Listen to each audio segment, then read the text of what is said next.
Hello there, people of the internet. In my time of making this YouTube channel and talking about all the things that I talk about, there's times where I talk about some lower tier firearms. And inevitably, anytime I talk about these lower tier firearms, I get a bunch of people who come out of the woodwork and they will tell me how the lower tier firearm that I'm specifically talking about is on par with whatever better tier firearm it is that is out there on the market, which is double the price or something along those lines. I want to talk about why people are so in love with these lower tier firearms, why they defend them so wholeheartedly. And I think one of the biggest reasons why they defend them so wholeheartedly is one, they're trying to defend their purchase.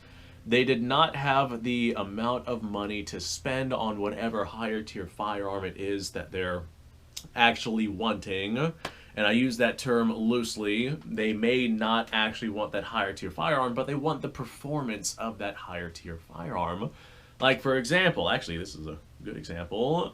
This is a Taurus Spectrum. Maybe not this particular model, but this company for sure absolutely has fanboys out there. There's a ton of people out there who will defend Taurus life and limb. They'll say it is the greatest thing since sliced bread and just as good as, say, a Glock, which is, I think, one of Taurus's biggest competitors. And these same people will say, I don't want Glock because of insert their reason here, but they want the Glock performance from something that's not a Glock, but they don't want to spend Glock performance money, so they'll go out and they'll get themselves a Taurus, which is approximately half the cost of what you would normally find a new production Glock at. And the big caveat with that, the big issue with that, is that whenever they go out and they get their Taurus, they'll run it at the range or they'll do whatever it is that they're doing with it, and they'll have a one of one example, or they'll maybe get two of them or three of them. Very seldomly will people get like over five of the same style of handgun. And if you're getting this cheaper handgun, the main reason why it's cheaper is because there's less quality control. The more you get, odds are you're going to get a lemon at some point. You're going to get one of them that is not all that functional. And even if you go out and you get yourself a set of 20 of them, let's say you go out and you want like a surefire way to be able to say, hey, this company is good for the amount of money that you're spending. You go out and you get 20 of them and all 20 work flawlessly. And you're like, I had a example size of 20 and they all functioned fantastically. I went out and I ran 50,000 rounds through these bad boys, every single one of them, and did not have a single malfunction, and that's great. There's going to be examples of them working well. But there are millions of Taurus handguns out there, literally millions. You're going to have some lemons, and if you think about the quality control issues that Taurus has, and it is notable that there are handguns out there that have been documented to have quality control issues and do not run reliably, the likelihood of you getting a lemon with that lower quality control firearm or any item in general, that's going to be a higher percentage than if you go out and you get yourself something that has a much higher quality control. But then there are the people who simply do not care about this because they're willing to take that risk, because the likelihood is you're going to get one that functions not necessarily completely reliably, but reliable enough for you, and so as a result you say it is just as good as anything else. Like, for example, I have a Taurus handgun, and I think for the amount of money that you spend on it, Taurus is a pretty gosh darn good company. You get a lot of bang for your buck. But I've had probably about a dozen or so Taurus handguns, and six of them, I remember six of them specifically. I had a slim model, two G2Cs, a G3C, one of these, and I think one of their revolvers, which had a timing lockup issue. I remember six of their models, or six of the guns that I got from them, had some kind of issue of some type, but the issues weren't significant enough for me to really care about. Like, for example, the Taurus handgun I have now, it is a G2C, and it suffers from light primer strikes every now and then. The spring inside the firing pin channel is just barely not strong enough to be able to puncture hard primers, but it's a double action handgun, so whenever that happens, I just pull the trigger again, and it tends to work just fine. That's such a minute complaint that it doesn't matter to me, and it wouldn't matter to a whole lot of other people. And so as a result, most people are going to just completely blow that issue off.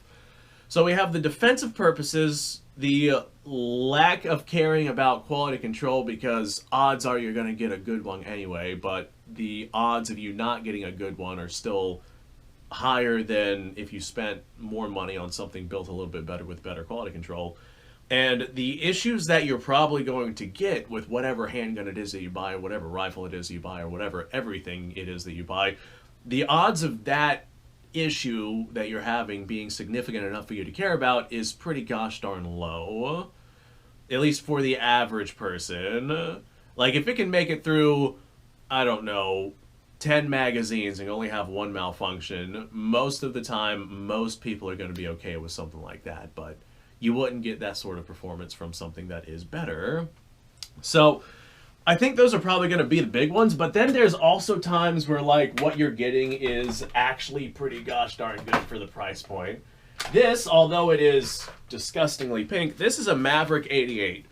And the Maverick 88 is known for being like the best budget shotgun out there. It's a simplified Mossberg 500 or 590. I can't remember which model this is actually based off of.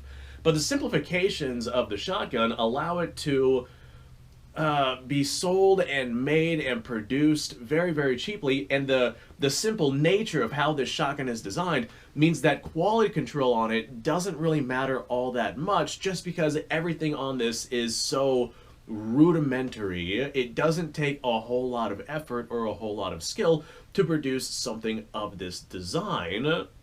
Now, I'm not trying to knock the engineers or anything. I'm saying from a manufacturing standpoint, this is a very easy shotgun to produce.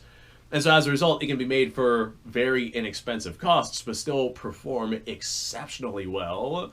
The Maverick 88, I think that there is, by a pretty gosh darn huge margin, one of the greatest budget tier shotguns out there. But even then, there's cheaper shotguns out there. If we look at a Turkish shotgun of some kind, which is a pump-action 12-gauge shotgun that does basically the same thing as that right there, we get people who try to defend the Turkish shotgun because it's what it is that they went out to buy, and their model, their example, what it is that they have worked great for the 100 rounds of birdshot that they threw it. But then you have examples of people going out and torture testing them. I know James Reeves has a whole video series where he torture tests a bunch of different Turkish shotguns, and they never hold up.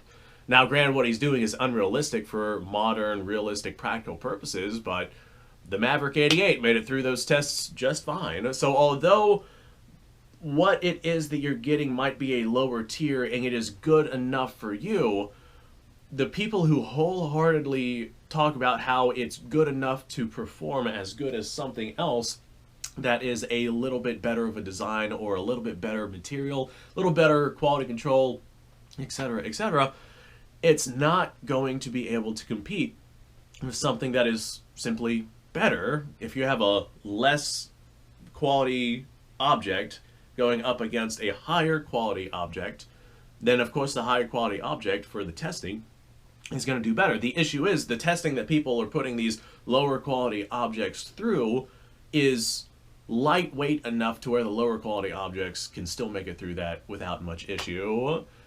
And I think that right there, combined with people wanting to defend their purchases, I think those are probably the biggest exceptions as to why people wholeheartedly defend their lower tier purchases. It's good enough for them, and so as a result, it should be good enough to compete with the higher end stuff. And they don't want their purchase, which they spent, X amount of money on, they want to justify that purchase and a lower amount of money, and they want that item to be as good, if not better, as the better quality one. And that's just an observation on my part, and I'm sure that a lot of you guys have noticed that as well, and I'm sure a lot of you are gonna chime in the comments down below and give me some new insight about some kind of something, which you guys always do. Thanks for watching. Appreciate your time. Like, subscribe, share. The description below has a link to all sorts of stuff, and I'll see you guys on the next episode.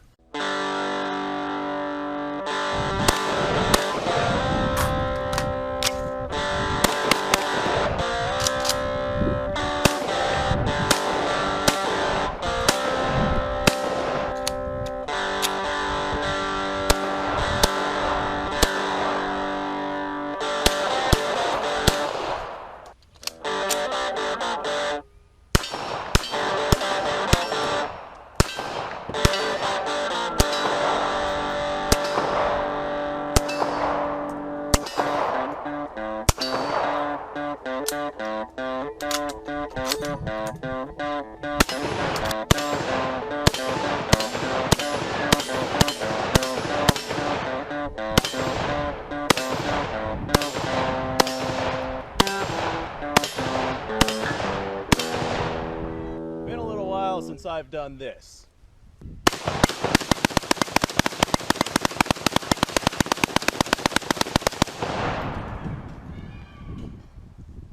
Bonnie and Clyde be damned. The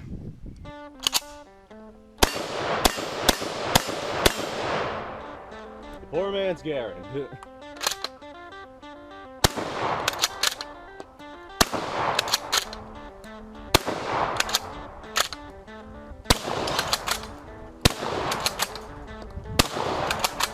It's a shame that bolt-action shotguns aren't more mainstream.